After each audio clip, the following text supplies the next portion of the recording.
아, 형수님 미치겠어요. 너무 좋아요. 도련님, 저도 더 이상 못 참겠어요. 어서 넣어주세요. 안녕하세요. 마음 서재입니다. 오늘은 다소 충격적이지만 마음을 움직이는 사랑 이야기 전해드릴게요. 끝까지 들으시면 이해하실 수 있을 거예요. 좋아요와 구독 부탁드립니다. 이야기 시작할게요. 제 이름은 혜진. 올해 48입니다. 제 삶은 남편 민준과 함께하기 전까지는 특별할 것 없었습니다. 아침이면 정성스러운 아침 식사를 차려주고 저녁이면 온종일 고생한 남편을 위해 따뜻한 찌개를 끓였습니다. 때로는 언쟁을 벌이기도 했지만 그 모든 것이 결국은 부부의 평범한 일상이라고 여겼죠. 25년이라는 세월 동안 저는 한 남자의 아내였고 두 아이의 어머니였습니다. 제 인생의 대부분은 가족을 위주로 흘러갔습니다. 그러던 어느 날 평범했던 일상이 송두리째 무너져 내렸습니다. 여보, 늦어서 미안해. 회식이 길어져서 먼저 자요. 남편 민준이 제게 건넨 마지막 말이었습니다. 저는 대수롭지 않게 미소 지으며 답했죠. 알았어. 얼른 씻고 와요. 그날 밤 민준은 술 기운에 몸을 가누지 못하며 침대에 쓰러졌습니다. 저는 늘 그랬듯이 이불을 덮어주고 잠든 얼굴을 바라보다가 먼저 잠이 들었습니다. 하지만 다음 날 아침 눈을 떴을 때 제 앞에 펼쳐진 것은 믿을 수 없는 현실이었습니다. 옆에 누워 있어야 할 남편이 차갑게 식어 있었습니다. 아무리 소리쳐도 대답하지 않았습니다. 흔들어 깨워도 눈을 감은 채 그는 일어나지 않았습니다. 여보, 여보, 제발 눈 좀 떠봐요. 당신 듣고 있는 거지? 민준 씨. 제 목소리는 점점 울음으로 변해갔습니다. 구급차가 도착하기 전까지 저는 그의 가슴을 치고 울부짖었지만 이미 때는 늦은 후였습니다. 의사는 침착하게 말했습니다. 심근경색입니다. 새벽에 바로 돌아가신 것 같습니다. 순간 귀가 먹먹해지고 세상이 무너져 내렸습니다. 25년 동안 함께한 남편이 그렇게 갑작스럽게 제 곁을 떠나버린 겁니다. 장례식장은 수많은 조문객으로 붐볐습니다. 친척과 지인들은 저를 위로했지만 그 말들은 공허하게만 들려왔습니다. 힘내세요. 그래도 아이들 생각해서 이겨내야지요. 하지만 제 귀에는 아무것도 들어오지 않았습니다. 남편 없는 세상은 상상조차 할 수 없었으니까요. 그때 한 사람이 제 곁에 조용히 다가왔습니다. 남편의 친동생 김지훈이었습니다. 붉어진 눈으로 저를 바라보던 그는 떨리는 음성으로 말했습니다. 형수님, 앞으로 힘든 일 있으면 언제든 저에게 말씀하세요. 형이 없어도 제가 있잖아요. 그 순간에도 저는 그 말의 의미를 제대로 헤아리지 못했습니다. 그저 형이 떠난 뒤 남은 가족으로서 건네는 형식적인 위로라고만 생각했으니까요. 그 말이 제 인생의 새로운 전환점이 될 줄은 몰랐습니다. 장례가 끝나고 집으로 돌아왔을 때 집안의 정적이 저를 무겁게 짓눌렀습니다. 빈 식탁, 멈춰버린 텔레비전, 함께 쓰던 침대, 모든 게 그대로인데 정작 남편만 사라져 있었습니다. 밤마다 저는 텅 빈 침대를 바라보며 중얼거렸습니다. 민준 씨, 나 혼자 어떻게 살아야 해요? 이게 꿈이었으면 좋겠어요. 하지만 꿈이 아니었습니다. 현실이었죠. 친구들은 말했습니다. 시간이 지나면 괜찮아질 거야. 너무 울지 마. 하지만 그 말은 제게 위로가 되지 않았습니다. 시간이 흐를수록 상처는 아물기는커녕 더 깊어져만 갔습니다. 그리고 그 무너진 삶 속에서 예상치 못한 사람이 제 손을 내밀어줄 준비를 하고 있었던 겁니다. 바로 제 남편의 동생 지훈이었습니다. 남편이 세상을 떠난 지 어느덧 1년이 흘렀습니다. 시간이 이렇게 흘렀다는 사실조차 실감나지 않았습니다. 어느 날이었습니다. 낯선 벨소리가 집안에 울렸습니다. 전화를 확인하니 뜻밖에도 도련님이었습니다. 형수님, 오늘 시간 괜찮으세요? 형 기일 준비하는 거 도와드리려고요. 순간 심장이 덜컥 내려앉았습니다. 남편이 세상을 떠난 뒤 가족 모임에서 잠깐 마주친 적은 있었지만 제 집에 직접 찾아오는 건 처음이었으니까요. 문을 열자 도련님이 서 있었습니다. 눈가가 여전히 붉어 보였고 저를 바라보는 시선에는 묘한 진심이 담겨 있었습니다. 형수님, 혼자 계시기 힘드시죠? 괜찮아요. 이제는 좀 익숙해졌어요. 저는 애써 태어난 척 대답했지만 사실은 전혀 익숙해지지 못하고 있었습니다. 매일 밤 눈물로 베개를 적시고 텅 빈 집에서 살아가는 것이 너무도 고통스러웠습니다.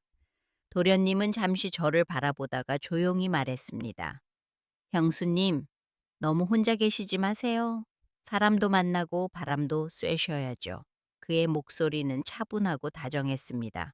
그런데 그 순간 저는 깨달았습니다. 그 눈빛이 단순한 염려만은 아니라는 것을. 너무 오래 혼자 있다 보니 모든 남자의 시선이 그렇게 보이는 것일지도 모른다고 스스로를 다그쳐 봤습니다. 그날 이후 도련님은 자주 전화를 걸어왔습니다. 형수님, 오늘 식사는 하셨어요? 필요한 거 있으면 제가 사다 드릴게요. 집에 혼자 계시지 말고 가끔 저랑 같이 나가시죠. 처음에는 일주일에 한 번 정도였던 연락이 점점 빈번해졌습니다. 사흘에 한 번, 이틀에 한 번, 그리고 어느새 거의 매일 그의 목소리를 듣게 되었습니다. 그 목소리를 기다리게 되는 제 자신을 발견했을 때 저는 적잖이 당황했습니다. 하지만 동시에 묘하게 마음이 안정되는 걸 부정할 수 없었습니다. 한 달쯤 지나자 도련님은 아예 집에 찾아오기 시작했습니다. 형수님, 근처에 볼 일이 있어서 왔는데 잠깐 들어가도 될까요? 거절할 명분이 없었습니다. 아니, 사실은 거절하고 싶지 않았습니다. 누군가와 함께 대화를 나누는 게 너무 그리웠고, 특히 도련님과 있으면 이상하게도 긴장이 풀리고 마음이 편안해졌습니다. 들어오세요. 차라도 한 잔 드세요. 도련님은 거실 소파에 앉았습니다. 바로 그 자리는 남편이 늘 앉던 자리였습니다. 그런데 이상하게도 그 모습이 어색하면서도 자연스럽게 느껴졌습니다. 형수님, 많이 야위셨네요. 제대로 챙겨 드시고 계세요. 그의 걱정스러운 목소리에 가슴 한편이 따뜻해졌습니다. 남편이 떠난 후 아무도 저를 이토록 챙겨주지 않았으니까요. 괜찮아요. 혼자 해먹기가 번거로워서 그래요. 제가 대충 둘러대자 도련님은 곧바로 일어나 냉장고를 열었습니다. 형수님, 이게 뭐예요? 김치랑 달걀밖에 없잖아요. 이러시면 안 돼요. 제가 장 보고 올게요. 그날 이후 도련님은 일주일에 두세 번씩 장을 받아주기 시작했습니다. 그리고 자연스럽게 함께 식사를 하게 되었습니다. 형수님이 해주신 밥 정말 맛있네요. 도련님도 요리를 잘하시네요. 누가 가르쳐 줬어요? 혼자 살다 보니 자연스럽게 늘게 됐죠. 대화를 나누며 밥을 먹는 시간이 제겐 너무 오랜만에 행복이었습니다. 웃음이 나오는 게 낯설면서도 동시에 너무도 반가웠습니다. 그날 저녁 도련님이 집에 들어서며 작은 봉투를 내밀었습니다. 형수님, 오늘은 고기 사왔어요? 같이 저녁 드시죠? 그렇게 둘이 마주 앉아 고기를 구워 먹었습니다. 소리내 웃으며 대화를 나누는 게 얼마나 오랜만인지 모르겠습니다. 밥상 위에는 김치찌개가 보글보글 끓고 있었고 도련님은 직접 상추에 고기를 싸서 제 앞에 내밀었습니다. 형수님, 고기 좀 많이 드세요. 너무 야위셨어요. 고마워요, 도련님. 이렇게 챙겨주니까 좋네요. 저도 모르게 웃음이 나왔습니다. 웃고 있는 제 모습이 제가 더 어색했습니다. 남편이 떠난 뒤 처음으로 제대로 웃은 것 같았으니까요. 식사를 마치고 설거지를 하려는데 도련님이 손사래를 치며 말했습니다. 형수님, 제가 할게요. 형수님은 앉아 계세요. 괜찮아요. 제가 금방 해요. 아니에요. 오늘은 제가 형수님 도와드릴 차례예요. 도련님은 정말로 싱크대 앞에 서서 설거지를 하기 시작했습니다. 그 뒷모습을 보며 묘한 감정이 들었습니다. 부엌에 서 있는 그의 모습이 낯설면서도 이상하게 따뜻했습니다. 잠시 후 도련님이 작은 캔맥주 두 개를 들고 거실로 들어왔습니다. 형수님, 오늘 하루는 좀 힘들었어요. 같이 한잔 하실래요? 저는 잠시 주저하다가 고개를 끄덕였습니다. 맥주잔을 부딪히며 우리는 처음으로 술잔을 나눴습니다. 형은 참 좋은 사람이었어요. 저한테도 항상 잘해줬죠. 그렇죠. 저한테도 너무 좋은 남편이었어요. 남편 이야기를 하면서도 이상하게 눈물이 나지 않았습니다. 오히려 따뜻한 추억으로 다가왔습니다. 아마도 도련님과 함께였기 때문일 겁니다. 맥주가 반쯤 비워질 무렵 도련님이 조심스럽게 입을 열었습니다. 형수님, 사실 예전부터 형수님이 참 좋은 분이라고 생각했어요. 형이 복이 많다고 늘 생각했죠? 저는 깜짝 놀라 웃으며 대답했습니다. 도련님, 무슨 소리예요? 괜히 저 놀리지 마세요. 아니에요. 진심이에요. 그냥 형수님이 외로워 보여서 마음이 아팠다는 뜻이에요. 그는 고개를 숙이며 조용히 제 손을 잡았습니다. 순간 심장이 쿵 하고 내려앉는 느낌이 들었습니다. 형수님, 너무 혼자 견디려 하지 마세요. 저라도 있잖아요. 그 따뜻한 손길에 1년 가까이 얼어붙어 있던 제 마음이 흔들렸습니다. 그러나 동시에 머릿속에서는 경고음이 울렸습니다. 안 돼! 이건 선을 넘는 거야? 남편의 동생이잖아. 저는 황급히 손을 빼며 자리에서 일어났습니다. 도련님, 늦었으니까 오늘은 그만 들어가세요. 그는 아무 말 없이 고개를 끄덕이며 집을 나섰습니다. 하지만 문이 닫히는 순간 제 가슴은 이상하게 허전했습니다. 그날 밤 저는 잠을 이루지 못했습니다. 도련님의 손길이 계속 떠올랐습니다. 그 따뜻함이, 그 위로가 왜 이렇게 그리운지 제 자신이 낯설게 느껴졌습니다. 며칠 동안 도련님은 조심스레 연락을 이어갔습니다. 형수님, 오늘은 식사하셨어요? 필요한 거 있으면 제가 가져다 드릴게요. 그의 목소리를 듣는 것만으로도 하루가 조금 덜 외로워졌습니다. 그러던 어느 날 도련님은 회사 회식이 끝났다며 늦은 밤 전화를 걸어왔습니다. 형수님, 잠깐 들러도 될까요? 그냥 얼굴만 보고 갈게요. 저는 잠시 망설이다가 결국 허락했습니다. 네, 들어오세요. 물이라도 한 잔 드시고 가요. 문을 열자 술 기운이 오른 도련님의 얼굴이 붉게 달아올라 있었습니다. 평소에 점잖은 모습 대신 어딘가 대담한 기운이 풍겼습니다. 거실에 앉아 한숨을 쉬던 그는 낮게 중얼거렸습니다. 오늘 회사에서 승진해서 또 밀렸어요. 5년이나 기다렸는데. 그 목소리에는 깊은 좌절감이 묻어났습니다. 저는 그의 옆에 조심스럽게 앉아 위로했습니다. 속상하겠네요. 하지만 기회는 또 올 거예요. 잠시 침묵이 흐른 뒤 도련님이 제 쪽을 바라보며 말했습니다. 형수님, 사실 요즘 형수님 생각이 너무 많이 나요. 심장이 쿵 하고 내려앉았습니다. 예상하지 못한 고백이었으니까요. 저는 황급히 손사래를 쳤습니다. 도련님, 그런 말 하면 안 돼요. 왜요? 형수님도 느끼고 계시잖아요. 저만 이런 거 아니잖아요. 그 말에 대답할 수 없었습니다. 왜냐하면 정말로 저도 같은 감정을 느끼고 있었으니까요. 저는 애써 외면하며 말했습니다. 우리 그러면 안 되는 사이예요. 남편이, 아니 도련님 형은 이제 세상에 없잖아요. 형수님은 살아있고 저도 살아있어요. 그는 제 손을 더 꽉 잡았습니다. 심장이 미친 듯이 뛰었습니다. 형수님, 저 때문에 조금이라도 웃으셨다면 그걸로 저는 충분해요. 그 순간 도련님은 제 얼굴에 손을 가져다 댔습니다. 따뜻한 손바닥이 볼을 감싸는 순간 눈물이 핑 돌았습니다. 너무 오랜만에 느끼는 온기였으니까요. 형수님, 저 정말 형수님을 좋아합니다. 저는 그 손을 밀어내지 못했습니다. 가슴 속에서 꺼내지 못했던 외로움과 갈망이 그 말 한마디에 무너져 내렸습니다. 안 돼. 이러면 안 돼요. 왜 안 돼요? 누가 뭐라 하나요? 그의 얼굴이 점점 가까워졌습니다. 형수님, 키스해도 될까요?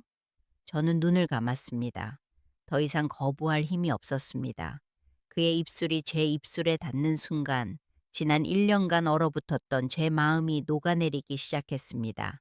죄책감이 밀려왔지만 동시에 가슴속 깊은 곳에서 오랫동안 억눌러 온 외로움이 폭발했습니다. 안 돼요. 그런데 왜 이러지? 저는 몸을 때려 했지만 제 손은 그의 품을 밀어내지 않았습니다. 오히려 그 따뜻함에 몸이 녹아내리고 있었습니다. 도련님은 거칠게 속삭였습니다. 형수님, 저도 더는 참을 수 없어요. 저 미치겠어요. 제 마음은 이미 흔들리고 있었습니다. 머리로는 안 된다고 외쳤지만 심장은 도련님을 향해 열리고 있었습니다. 그날 밤 우리는 선을 넘기 직전까지 갔습니다. 하지만 마지막 순간 저는 간신히 숨을 고르며 도련님을 밀어냈습니다. 이제 그만. 오늘은 여기까지예요. 그는 제 눈을 똑바로 바라보며 말했습니다. 형수님, 저는 후회하지 않아요. 오늘 형수님이 웃는 걸 봤으니까요. 그것만으로도 전 충분합니다. 그렇게 말하고는 조용히 집을 떠났습니다. 문이 닫히자 저는 무너지듯 소파에 주저앉았습니다. 거울을 보니 얼굴은 붉게 달아올라 있었고 가슴은 여전히 두근거리고 있었습니다. 나 지금 무슨 짓을 한 거지? 왜 이렇게 흔들리는 거지? 그날 밤 저는 단 한숨도 잠들지 못했습니다. 도련님의 손길과 입술이 그리고 그의 뜨거운 눈빛이 계속 머릿속에서 맴돌았습니다. 그날 이후 며칠 동안 도련님은 조심스러웠습니다. 형수님, 지난번에 실례했다면 죄송해요. 앞으로는 조심할게요. 그 문자를 받는 순간 이상하게도 마음이 허전해졌습니다. 사과가 듣고 싶었던 게 아니었습니다. 오히려 그가 조금 더 다가와 주길 바라는 마음이 생겼습니다. 제 안에서 일어나고 있는 이 낯선 감정이 혼란스러웠습니다. 며칠 뒤 도련님이 집을 찾아왔습니다. 얼굴에는 평소보다 더 깊은 피로와 술 기운이 묻어 있었습니다. 그는 거실 소파에 털썩 앉아 한숨을 내쉬었습니다. 오늘 회사에서 정말 힘든 일이 있었어요. 형수님, 잠깐만 제 옆에 앉아주시면 안 돼요? 저는 잠시 망설이다가 그의 옆에 앉았습니다. 그 순간 도련님이 낮게 속삭였습니다. 형수님, 사실 제가 요즘 하루 종일 형수님 생각만 해요. 집에 오면 형수님 얼굴이 자꾸 떠올라요. 심장이 크게 요동쳤습니다. 저는 애써 차분하게 말했습니다. 도련님, 우리 이러면 안 돼요. 당신은 내 남편의 동생이에요. 형은 이제 세상에 없잖아요. 하지만 형수님은 여전히 살아계시고 저도 여기 있어요. 그는 제 손을 강하게 잡았습니다. 이번에는 제가 손을 빼지 않았습니다. 그 손길이 너무 따뜻했고 너무 오랫동안 갈망해왔던 온기였습니다. 그의 눈빛이 제 눈을 깊게 파고들었습니다. 저도 모르게 눈물이 고였습니다. 외로움과 갈망이 한순간에 터져 나온 듯 했습니다. 도련님은 제 얼굴을 두 손으로 감싸더니 낮게 속삭였습니다. 형수님, 저 형수님을 사랑합니다. 저는 더 이상 부정하지 못했습니다. 심장이 말하고 있었습니다. 너도 원하고 있다고. 그의 입술이 제 입술에 다시 닿았습니다. 이번에는 밀어내지 않았습니다. 그 순간 제 몸은 이미 그의 품에 녹아내리고 있었습니다. 안 돼, 안 되는데. 제 입술에서 약한 항변이 흘러나왔지만 몸은 정반대의 반응을 보였습니다. 그의 손길이 제 어깨를 감싸 안았고 저는 떨리는 숨을 몰아쉬며 눈을 감았습니다. 거실 불빛 아래 우리는 서로를 향해 조금씩 무너져 갔습니다.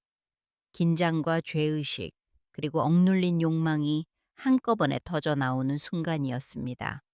도련님의 거친 숨소리가 귓가에 스쳤습니다. 형수님, 저도 더는 참을 수 없어요. 저는 눈을 질끈 감고 그의 품에 안겼습니다. 너무 오랜 시간 억눌러 왔던 외로움이 그 순간 한꺼번에 무너져 내렸습니다. 그날 밤 우리는 결국 넘지 말아야 할 선을 넘어버렸습니다. 숨이 가빠오고 심장이 터질 듯 뛰었습니다. 서로를 부둥켜 앉아 죄책감과 쾌락이 동시에 밀려왔습니다. 머릿속에서는 끊임없이 안 돼라는 목소리가 울렸지만 몸은 이미 선택을 해버린 뒤였습니다. 다음 날 아침 도련님은 조용히 집을 떠났습니다.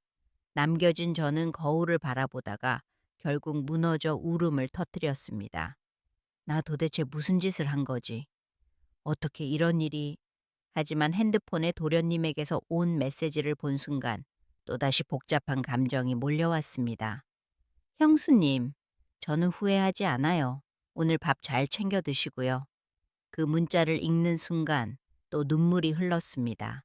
죄책감과 그리움, 그리고 설명할 수 없는 안도감이 동시에 제 가슴을 채웠습니다.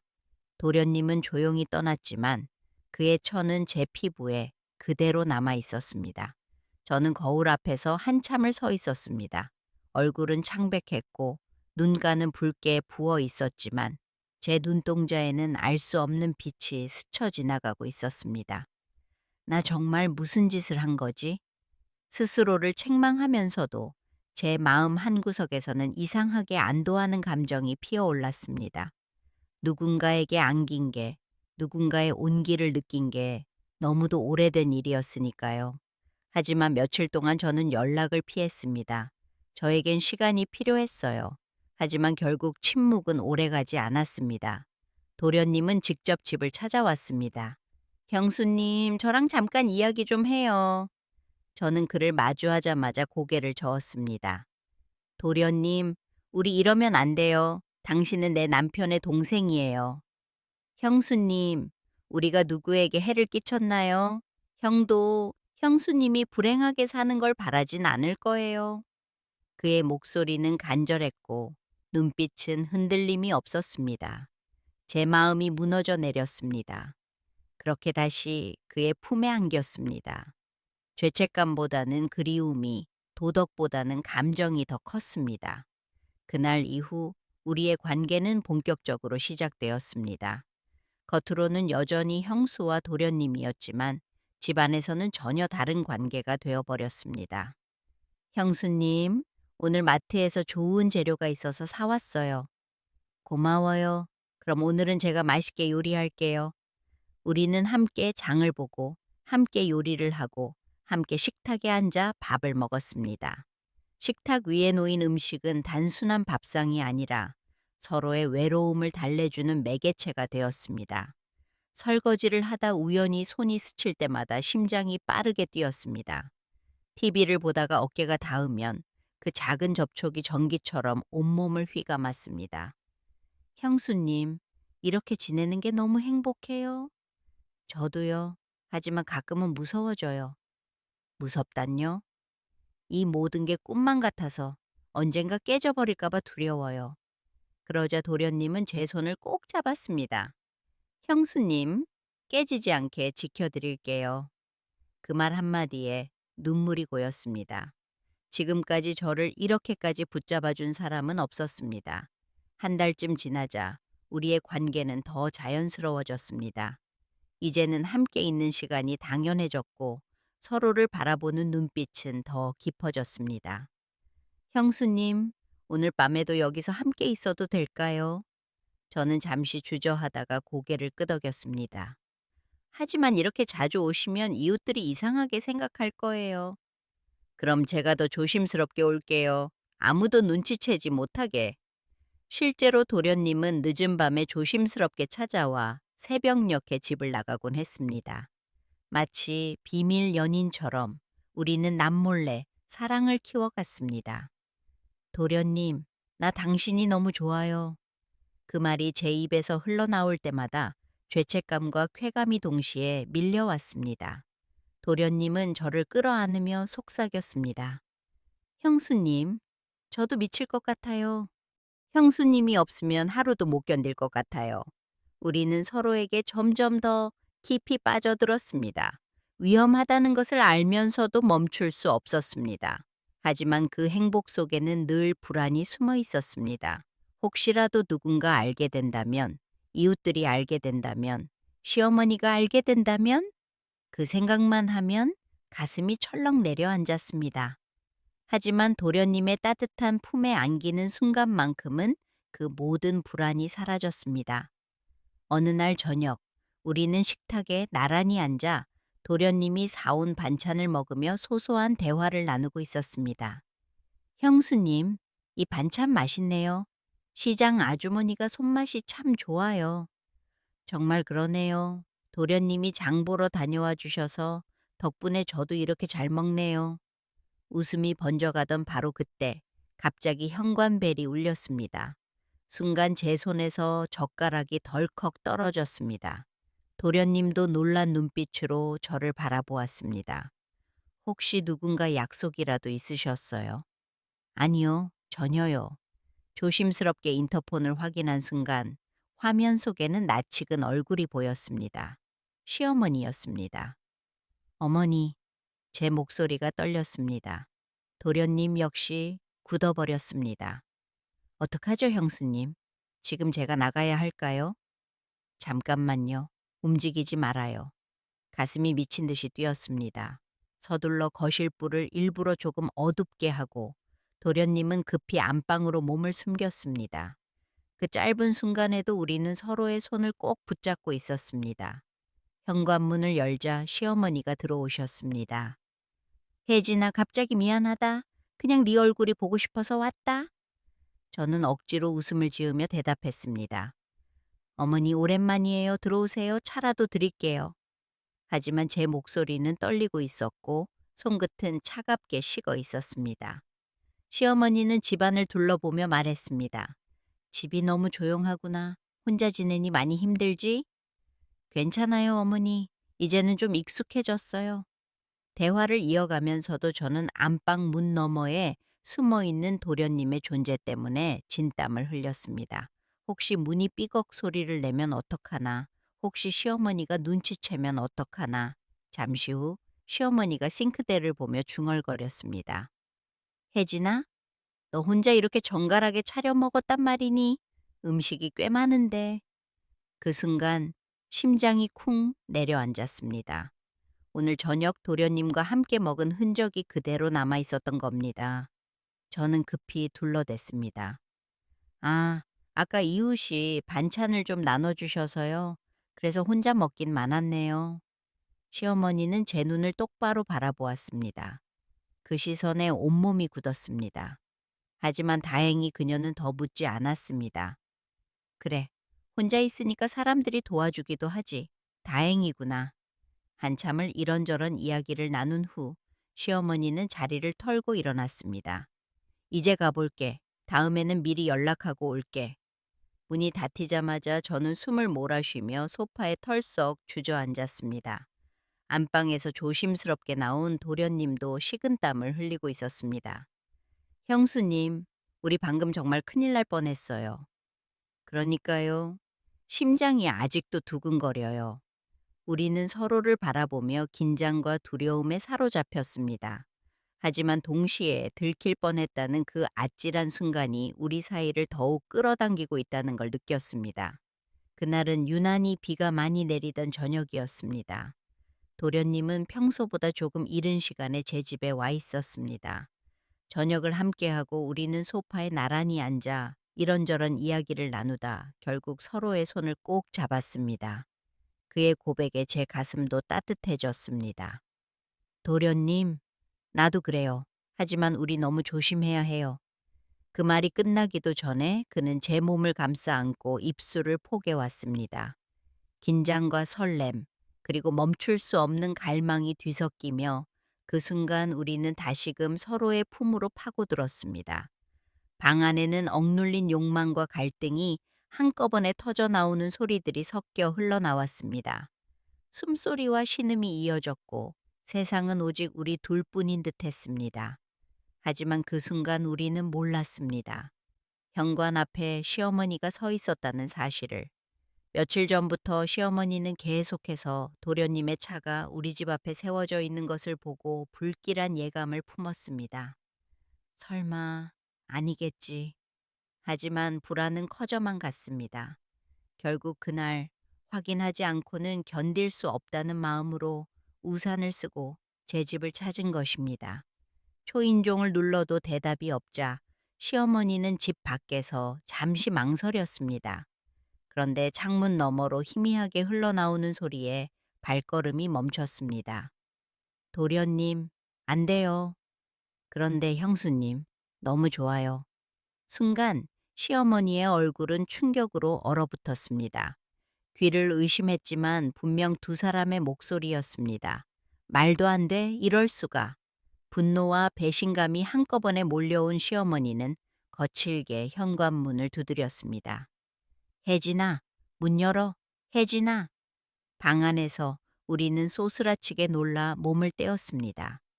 얼굴은 벌겋게 달아올라 있었고 서로를 붙잡은 채 숨을 몰아쉬었습니다. 형수님, 어떡하죠? 어머니예요. 제발, 제발 조용히 해요. 잠깐만, 어떻게든 해볼게요. 하지만 이미 늦어버렸습니다. 시어머니는 안에서 들려온 모든 소리를 들은 상태였습니다. 문 열어. 내가 다 들었어. 이런 불경한 것들. 저는 눈물이 터져 나왔습니다. 두 다리가 후들거려 문 앞까지 나가는 것조차 힘들었습니다. 결국 문이 열렸고 시어머니가 방 안으로 들어섰습니다. 그 순간 시어머니의 얼굴은 제가 평생 본 적 없는 표정으로 일그러져 있었습니다. 분노와 슬픔, 충격과 배신이 한꺼번에 담겨 있었습니다. 이런 추악한 것들, 내가 너를 며느리로 25년을 믿고 아껴줬더니 민준이가 간지 얼마나 됐다고 내 아들과 이런 짓을 하니? 저는 바닥에 무릎 꿇고 엉엉 울었습니다. 어머니, 죄송해요. 저는 도련님이 저를 감싸며 떨리는 목소리로 외쳤습니다. 어머니, 저희는 사랑해요. 그 말은 상황을 악화시킬 뿐이었습니다. 닥쳐. 그게 사랑이냐? 그냥 더러운 욕망이지. 너 같은 놈은 이제 내 아들이 아니다. 시어머니의 외침은 비명처럼 울려 퍼졌습니다.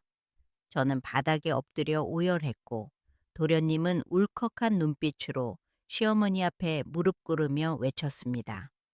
어머니, 저는 혜진 형수님, 아니 혜진 씨를 진심으로 사랑합니다. 형이 제 곁을 떠난 후에도 형수님이 혼자 외로움에 잠식되는 걸 보고 있을 수 없었어요. 저를 욕하셔도 좋습니다. 하지만 제 마음만큼은 거짓이 아닙니다. 그때 저는 모든 것이 끝나버린 것 같았습니다. 우리가 감추고 지켜왔던 금기의 사랑이 가장 두려워하던 이 앞에서 무참히 드러난 순간이었으니까요. 도련님은 저를 감싸며 울부짖듯 소리쳤습니다. 어머니, 저희는 장난으로 이런 게 아니에요. 저희는 정말 사랑해요. 순간 시어머니의 눈빛이 더욱 차갑게 얼어붙었습니다. 사랑? 네가 감히 사랑을 입에 담아? 그것은 사랑이 아니라 비뚤어진 욕정일 뿐이야. 당장 이 집에서 나가라. 다시는 내 눈앞에 나타나지 마라. 그날 이후 저는 며칠 동안 세상이 끝나버린 듯한 절망 속에 살았습니다. 거울을 볼 때마다 제 자신이 낯설고 추해 보였습니다. 나는 무슨 짓을 한 걸까? 어떻게 이렇게까지 되었을까? 도련님은 몇 번이고 문을 두드렸지만 저는 차마 열어줄 수 없었습니다. 그러나 며칠이 지난 어느 늦은 밤, 다시 현관에서 초인종 소리가 울렸습니다. 이번에도 시어머니였습니다. 저는 문 앞에서 숨을 고르며 생각했습니다. 이제는 더 큰 꾸중을 듣겠지. 아예 인연을 끊자고 하시겠지. 떨리는 손으로 문을 열자 시어머니는 평소와 달리 힘이 빠진 얼굴로 서 계셨습니다. 혜진아, 우리 얘기 좀 하자. 그 목소리는 분노가 아닌 지친 한숨이 섞인 목소리였습니다. 거실에 마주 앉은 시어머니는 잠시 침묵하다가 퀭한 눈가에 주름을 들이우며 말을 꺼냈습니다. 그날 집에 가서 밤새 잠을 이루지 못했다. 네가 바닥에 무릎 꿇고 울던 모습, 그리고 지훈이가 울부짖던 얼굴이 자꾸 떠올라서 도대체 내가 뭘 본 건지 혼란스러웠어. 저는 고개를 숙이며 눈물을 흘렸습니다. 어머니, 저도 제 마음이 이렇게 될 줄 몰랐어요. 하지만 그 사람의 곁에 있으면 살아있다는 느낌이 들어요. 시어머니는 눈을 감았다가 조용히 고개를 끄덕였습니다. 25년 동안 너를 지켜봤다. 너는 착한 아이였어. 민준이도 그런 내 모습을 알아봤으니 널 아내로 삼았겠지. 그래서 처음에는 믿기지 않았어. 하지만 네가 단순한 욕망으로 그런 일을 벌였을 리 없다는 생각이 들더구나. 그 순간 제 눈에서 굵은 눈물이 쏟아졌습니다. 어머니, 시어머니는 떨리는 목소리로 말을 이어갔습니다. 민준이가 떠난 건 너무 안타깝지만 내가 생각해보니 그 아이도 하늘에서 너와 지훈이가 불행하게 사는 걸 바라진 않을 것 같아. 오히려 네가 웃는 모습을 본다면 이해해주지 않을까 싶더구나. 저는 손으로 얼굴을 가리며 흐느꼈습니다. 그토록 두려웠던 시어머니의 입에서 이런 말이 흘러나올 줄은 꿈에도 몰랐습니다. 어머니, 저희 정말 조심하려 했어요. 하지만 마음을 멈출 수가 없었어요. 안다. 그래서 지금 이렇게 울고 있는 거 아니겠니? 욕망만 가진 사람이라면 죄책감도 없었을 테지. 시어머니는 두 손으로 얼굴을 감싸고 한참을 침묵했습니다. 그러다 천천히 고개를 들어 저를 바라봤습니다. 너희가 정말 서로를 사랑한다면 내가 반대할 이유는 없을지도 모르겠다. 내가 너무 앞서갔는지도 모르지. 다만 너희가 그 사랑으로 서로를 지켜낼 수 있어야 한다. 그렇지 않으면 모든 게 무너질 테니. 그 말에 저는 다시 눈물을 터뜨리며 시어머니 손을 붙잡았습니다. 어머니, 감사합니다. 저희 절대로 후회하지 않을게요. 그 순간 저는 깨달았습니다. 사랑에는 정답이 없다는 것을. 세상의 시선은 우리를 금기라 부를지라도 진심은 결국 가장 단단한 무기가 된다는 것을. 시어머니의 마음이 바뀐 날 이후 우리 삶은 조금씩 달라지기 시작했습니다. 처음엔 여전히 서로를 피하듯 어색했지만 시간이 흐르면서 점차 일상은 제자리를 찾아갔습니다. 무엇보다도 이제는 더 이상 숨어서 만날 필요가 없다는 사실이 제 가슴을 벅차게 했습니다. 형수님, 아니, 이제는 그냥 혜진 씨라고 부르면 되겠죠? 지훈이 쑥스러운 미소를 지으며 말했습니다. 그럼 뭐라고 불러야 할까요? 혜진이나 혜진 씨, 아니면 저는 웃음을 터뜨리며 그를 바라봤습니다. 아직은 그냥 도련님이라고 불러도 괜찮아요. 우리 서두르지 말아요. 그렇게 우리는 다시 이름과 호칭을 정리해가며 새로운 관계로 조금씩 발을 내디뎠습니다.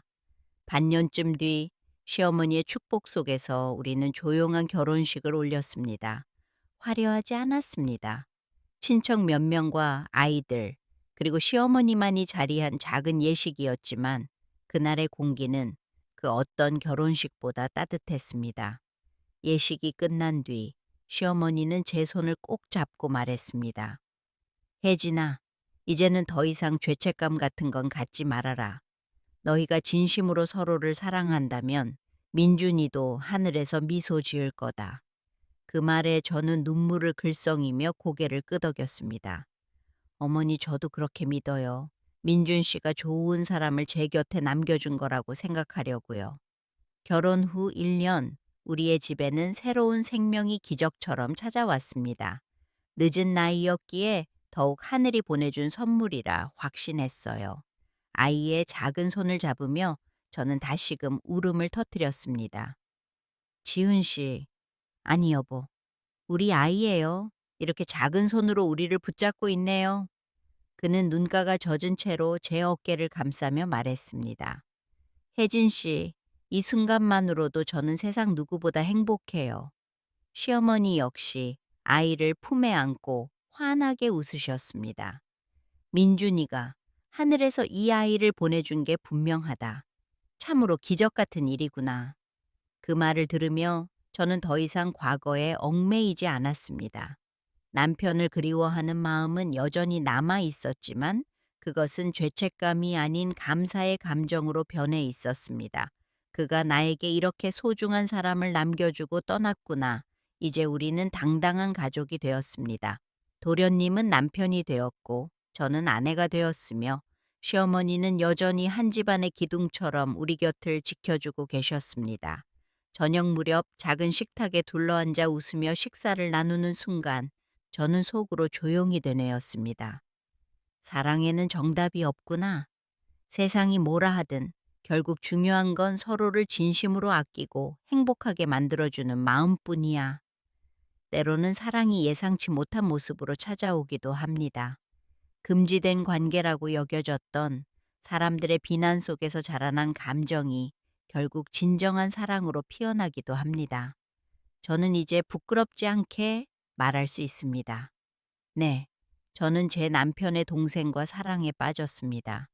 하지만 그것이 제 인생의 가장 큰 과오가 아니라 가장 큰 축복이 되었습니다. 우리 가족은 지금 행복합니다. 누구도 부정할 수 없는 진실한 행복 속에 살고 있습니다. 사랑은 우리를 시험에 들게 하지만 그 시험을 견뎌낸 사랑은 더욱 단단해집니다.